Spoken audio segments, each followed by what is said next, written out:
Ya, perfecto. Bueno, luego van y le pasan a Leonardo. Bien. Vamos continuando con dorso.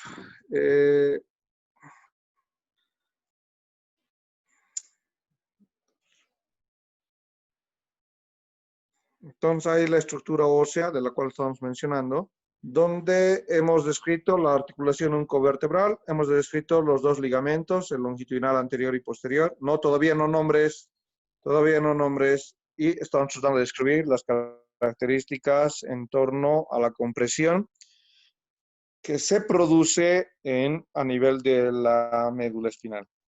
Entonces, Walter Kipo estaba justamente describiendo dicha compresión. Acá en esta imagen, donde estoy marcando de rojo, es donde podemos ver la compresión medular, ¿no? Dicha compresión medular va a tener características de lesión a nivel de lo que corresponde a la médula espinal. O sea, todos los haces, fascículos que vamos a describir ya en la médula espinal van a estar comprimidos. Es una carretera de información, no nos olvidemos la médula espinal.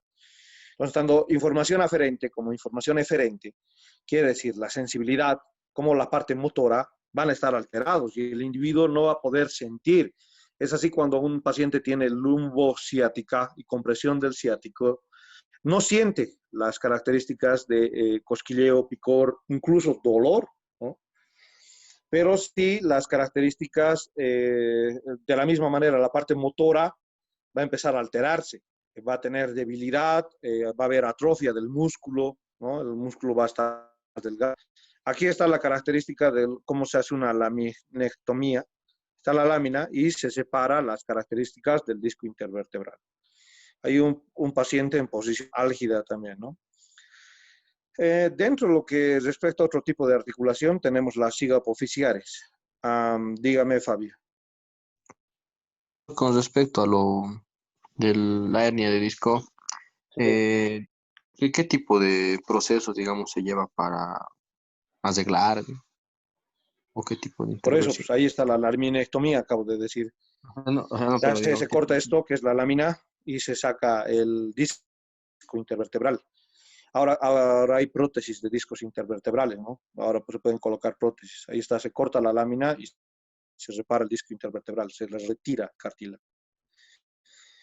Bueno, ahora vamos con las sigapofisiarias. Estas son articulaciones sigapofisiares entre la vértebra, proceso articular superior y el proceso articular inferior. Entre ambos procesos articulares superiores e inferiores, las articulaciones sinoviales, estas son sigapofisiares, son un tipo de articulación sinovial, van a tener una cápsula articular. La cápsula en la región cervical, a diferencia de otras regiones, miren que esta es la parte torácica, lo sé porque el proceso transverso así me lo dice, ahí está el proceso transverso, hay una fosita costal. Entonces, en dichas situaciones, en la parte cervical, les decía, estas articulaciones son más, la cápsula articular es más delgada, es más débil, ¿no? Esta articulación sigapofisial. A nivel torácico, a nivel lumbar, dicha articulación soportan más peso, ¿no? Y comparten la función que lleva también los discos intervertebrales, que es en la distribución del peso corporal, ¿no? Eso para las articulaciones sigapofisiales. Entonces vamos a ver otros ligamentos de refuerzo. Miren estos de rojo, justo se llaman los intertransversales. Estos ligamentos intertransversales lo que están haciendo es permitir que entre un proceso transverso y otro no exista una laceración, no exista movimientos de la columna que permitan un desplazamiento del eje de la columna. Entonces, para estabilizar la columna, ahí están los dos ligamentos intertransversos, se lo llaman estos. Al igual que hay intertransversos, también va a haber los que se llaman estos primero, de azul. De azul son los interespinosos. Estos de azul son conocidos como interespinosos. Conectan un proceso espinoso adyacente con otro proceso espinoso adyacente. Vamos a tener otro que se lo va a denominar el supraespinoso, justo entre o por encima de los interespinosos, esto de azul e interespinoso, justo lo de negro va a ser conocido como ligamento supraespinoso, un cordón, pero no está yendo en todo lado el supraespinoso, solamente el supraespinoso de C7 al sacro. De C7 al sacro solamente hay supraespinoso. El interespinoso está desde la parte de C1, C2, C3, C4, C5, pero el supraespinoso solo desde C7. Al lado, entre este que se llaman las láminas, va a existir otro ligamento y justo está pintado de amarillo. Se lo conoce como ligamentos amarillos. Se extiende desde la lámina superior a la lámina inferior. Lámina superior, lámina inferior. Lámina superior, lámina inferior. Entonces ahí la característica de que estos ligamentos permitan el refuerzo. Esta lámina superior, lámina inferior. ¿Bien? Se extienden verticalmente también desde una lámina que está arriba hasta una lámina que está abajo. Estos son los interespinosos, ahí están los intertransversos, ahí están los interespinosos, los supraespinosos. Esos son los ligamentos de refuerzo. En la articulación cráneo-vertebral, lo que nosotros vamos a ir describiendo es que van a existir ligamentos individuales en cada una de sus dos articulaciones, la atlanto-occipital y la atlanto-axoidea. ¿Por qué el atlanto occipital? Porque va de los cóndilos del hueso occipital al atlas. ¿Por qué el atlanto axoidea? Porque va entre el atlas y el axis. Dichas articulaciones me permiten el deslizamiento del eje de los cóndilos de los cóndilos del hueso occipital sobre C1, ¿no? Sobre la cara articular de C1. Acá nosotros vamos a hablar de una membrana. Vamos a hacer un orden de las estructuras que están. Acá vamos a ir mencionando propiamente de color negro a esto que representa la base del hueso occipital, justamente lo que está rodeando al agujero magno. Y vamos a ir mencionando las características en dos conceptos. Esta es la parte anterior y esta es la parte posterior. Estos son mis dos conceptos básicos. Todo esto es anterior, todo esto es posterior. Por lo tanto, de anterior a posterior, vamos a mencionar primeramente esto que está de color negro, ahí está la flecha número 1, representa mi membrana atlanto-occipital anterior. Esto que está acá representa mi membrana atlanto-occipital, esta es mi membrana atlanto-occipital anterior. Membrana atlanto-occipital anterior. Ese es el número 1. El número 2, que está de azul, aquí está el número 2 de azul, representa el ligamento apical. Este es mi ligamento apical. Dicho ligamento permite la fijación del diente del axis a la base del hueso occipital. Del diente del axis a la base del hueso occipital. Luego, hacia atrás, esto de color amarillo. De color amarillo representa, por si acaso, la membrana atlanto-occipital. Esto no es la membrana. Es la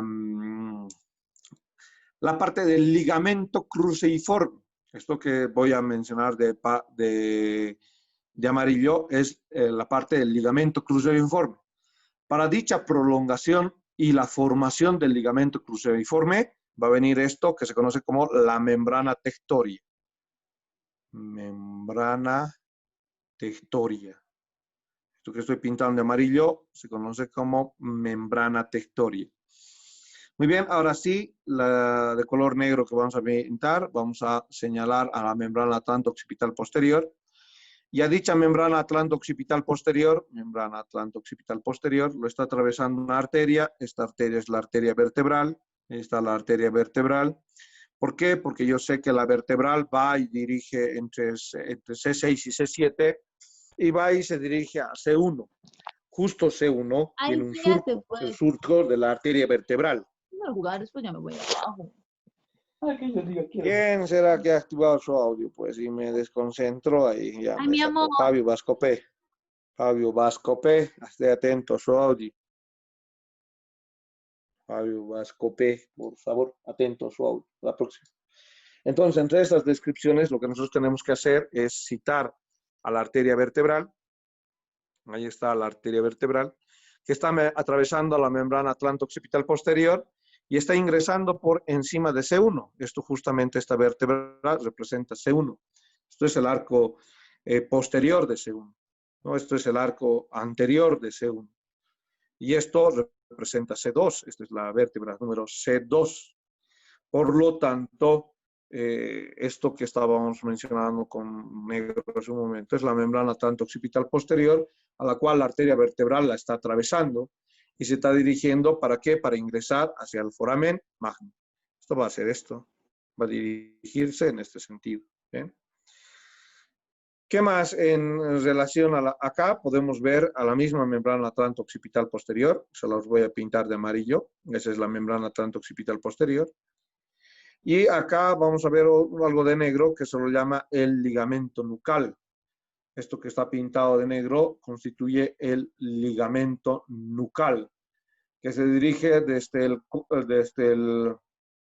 la tuberosidad externa del hueso occipital y va hasta C7. Esto representa el ligamento nucal. Bien, ahí están las características de la articulación. Vamos a ver que en la parte interna, luego de la membrana tectoria, se va a continuar dicha membrana con lo de amarillo, que va a representar al ligamento longitudinal posterior, que empieza en C2, he dicho, ¿no? Entonces, lo de amarillo ya representa el ligamento longitudinal posterior, y aquí está eso. El ligamento longitudinal posterior está dirigiéndose dentro del foramen vertebral, ¿no? Ahí está el ligamento longitudinal posterior, está dirigiéndose dentro del foramen vertebral. Para dicha articulación atlanto-occipital hay que mencionar estas características de los ligamentos de refuerzo. ¿Cuáles son esos ligamentos de refuerzo? Rojo. Haciendo un anillo para el axis, para que el diente del axis ingrese al atlas, está el ligamento transverso del atlas. No se olviden que C1 justo tiene una tuberosidad para dicho ligamento. Entonces ahí está, esto de rojo representa el ligamento transversal del atlas. Dicho ligamento, además de fijar el diente del axis en los desplazamientos de las vértebras cervicales con cráneo. Ustedes pueden decir no, ¿no? Pueden girar o pueden hacer la expresión de no con el cuello. Pueden girar y hacer la expresión del no. Y eso representa que el diente del axis está envuelto dentro del ligamento transverso del atlas. Pero no solo el ligamento transverso del atlas va a estar cumpliendo esa función. Para este ligamento cruciforme hablamos de fascículos superiores e inferiores. Esto que va a estar de azul representa el fascículo superior, y esto que está de amarillo representa el fascículo inferior. Ambos fascículos superior e inferior van a completar la formación del ligamento cruciforme. Dicho ligamento cruciforme, que está en la parte posterior en relación al diente del axis, va a estar abrazándolo, si quieren, al diente del axis, va a acabar fijando a este diente para que así el axis pueda desplazarse sobre la fosita del diente que tiene el atlas, ¿no? Ahí está. Del mismo atlas, además del ligamento apical que hemos mencionado, hay que mencionar los ligamentos alares. Estos que están de rojo van a ser mis ligamentos alares. Son como una ala para el atlas, para el diente del axis. Son los ligamentos alares que son como alas para el diente del axis. Van desde el diente a ambos lados, derecha e izquierda, a los bordes laterales del foramen magno. Entonces, los ligamentos alares se extienden desde el diente del axis hasta el foramen magno. Ahí están los ligamentos alares. En estas articulaciones atlantoaxial y atlanto-occipital. Acá se puede volver a ver al ligamento longitudinal. Acá está los de rojo, va a ser el ligamento longitudinal posterior. Y esto de amarillo representa el ligamento longitudinal anterior. Bien. La columna me permite, gracias a que yo entiendo que entonces que hay articulaciones cigoapofisiarias, existen las características de las articulaciones intervertebrales por los discos intervertebrales. Entonces, voy a poder tener movimientos de extensión, flexión del tronco, flexión lateral, ahí está, y también voy a poder tener la característica de rotación. Todos los movimientos de la columna se delimitan por el grosor y la elasticidad de los discos intervertebrales. La forma de las articulaciones cigoapofisiales.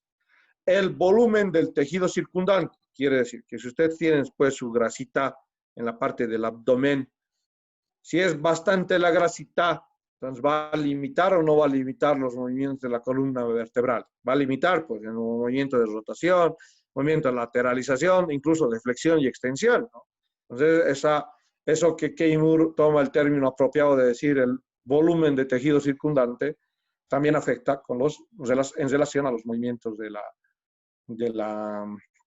columna. La columna va a tener ejes y curvaturas. Este es el eje principal, línea de rojo. A través de la columna de un adulto que tiene su porción cervical, torácica, lumbar, la porción sacra y la porción coxígea, vamos a tener distintas curvaturas. Las curvaturas primarias son conocidas hacia la torácica, le voy a decir curvatura primaria, y a la curvatura sacra también le voy a decir curvatura primaria. Son las que se desarrollan en el periodo fetal, por eso se llaman primarias, la torácica y la sacra. Y voy a tener curvaturas secundarias que se desarrollan a partir de los 2 años de edad, cuando el producto humano empieza con la deambulación, ¿no? Empieza a incorporarse, empieza a caminar. Entonces, las curvaturas primarias se desarrollan en la primera infancia, pero las curvaturas secundarias, que son esta de color negro, la cervical y la lumbar, son ya secundarias, se observa en la parte adulta, ¿no? Ya a los 4 años vamos consolidando estas curvaturas secundarias. Se producen por la posición de la flexión, pero se hacen obvias cuando el producto está ya gateando, quiere decir, entre el primer año de edad a los 6 meses, ya se van a ir formando y se van a ir consolidando ya a los 4 años aproximadamente. Pero se forman en la primera infancia, el primer año de edad, a los 2 años de edad, y se consolidan a los 4 años de edad. ¿Qué característica de las primarias, la torácica y la sacra? Ambas tienen una característica de concavidad anterior, esto me da una concavidad anterior, y una convexidad posterior. Esas son las curvaturas primarias. Las secundarias son una concavidad posterior y una convexidad anterior. Concavidad, esta concavidad posterior y convexidad anterior. Si una persona no tuviera las curvaturas de la columna, disminuiría la flexibilidad y elasticidad de la columna. Entonces tenemos la característica de que existen estas curvaturas para aportar flexibilidad y elasticidad a los movimientos que realiza la columna vertebral. Bueno, si nosotros vamos y mencionamos las características del eje, el eje tiene que ir en este sentido. Esto es lo normal, esto es lo alterado. Miren cómo va a alterarse el eje de la columna. Cuando el eje de la columna se altera, esto se llama escoliosis. Y la persona puede estar lateralizando a un lado el eje de la columna. Puede ser de orden genético hereditario, por posición. Esta es la posición del estudiante, dicen, ¿no? Porque la mayoría de los estudiantes que hace para escribir se agacha demasiado, su columna a un costado, su lapicero al otro. Ahora mismo muchos de ustedes deben estar, algunos en la cama, otros en su sofá, otros deben estar sentados, echados, con los pies arriba, ¿no? Entonces, como brujo, ¿no? Y algunos de ustedes están en todas las posiciones, menos sentaditos sobre un escritorio, con la columna correcta. Eso también para la columna necesitan un buen apoyo en la parte posterior para no desarrollar esta escoliosis. Y ahora existen curvaturas exageradas donde el paciente puede generar joroba, ¿no? Puede existir pacientes que desarrollen una cifosis exagerada o una lordosis exagerada, ¿no? En esa cifosis exagerada y en esa lordosis exagerada vamos a tener posiciones. Uno, miren, acá está una lordosis exagerada, se llama lordosis exagerada. Y al otro, esto que está haciendo esta persona de más corta estatura es una cifosis exagerada. Dichas malformaciones pueden ser posicionales, congénito-hereditarias. No se olviden que ustedes tienen tejido laxo. Entonces, para formar esto que es la cifosis excesiva, uno tiene que estar mucho tiempo en esa posición. Por eso cuando se les dice, ¿no? Los padres vamos y le decimos a los hijos, endereza la columna, anda correcto. ¿Por qué? Porque gran parte de la posición es voluntaria. Mañana pasado, cuando ustedes vayan caminando, entonces pueden que estén caminando así. Les da pereza levantar el cuello, ¿no? Entonces, algunos, peor todavía, casi ya están agachados caminando en una cifosis muy excesiva. Entonces, ahí está, es una lordosis excesiva, es una cifosis. Esta es una escoliosis. En una escoliosis, miren la lateralización que les había dicho. Ahora hay características de irrigación de la columna vertebral. Vamos a ir viendo ahorita la irrigación de la columna vertebral y los músculos de la columna vertebral. Vamos a ver si en esta... No. Esta. Vamos a ir a buscar la irrigación de columna. Bien, aquí está la irrigación. Para la columna vertebral vienen arterias. Ahora vayan colocando nombre y grupo, nombre y grupo, nombre y grupo, nombre y grupo. ¿Cuáles son las arterias que van a irrigar columna vertebral y de dónde van a dirigirse cada una de estas? Vayan colocando nombre y grupo, nombre y grupo, nombre y grupo, nombre y grupo. Primero nombre y grupo antes de continuar. Completen nombre y grupo, nombre y grupo, nombre y grupo. Coloquen nombre y grupo, nombre y grupo. Para cada uno de los niveles, ya sea torácico, ya sea lumbar, ya sea cervical, las arterias provienen de diferentes niveles. ¿Qué quiere decir? Para la parte cervical, para la parte de las vértebras cervicales, vienen arterias, ramas de la arteria vertebral y ramas de la cervical ascendente, que han descrito en cuello. Recuerdan, la cervical ascendente es rama de la subclavia. Las vertebrales y la cervical ascendente. Para las vértebras cervicales. Para vértebras cervicales, la arteria cervical y la vertebral ascendente. Solo para la cervical. Para las torácicas, para las vértebras torácicas, vienen de las intercostales. Vienen de las intercostales posteriores. Eso es para las torácicas. Para las lumbares, amarillo para las lumbares, van a venir de las arterias lumbares, ramas de la aorta abdominal. Para las sacras, vienen ramas de la iliolumbar y las sacras laterales, ramas de la ilíaca interna. Ustedes ya saben, la iliolumbar y las sacras laterales.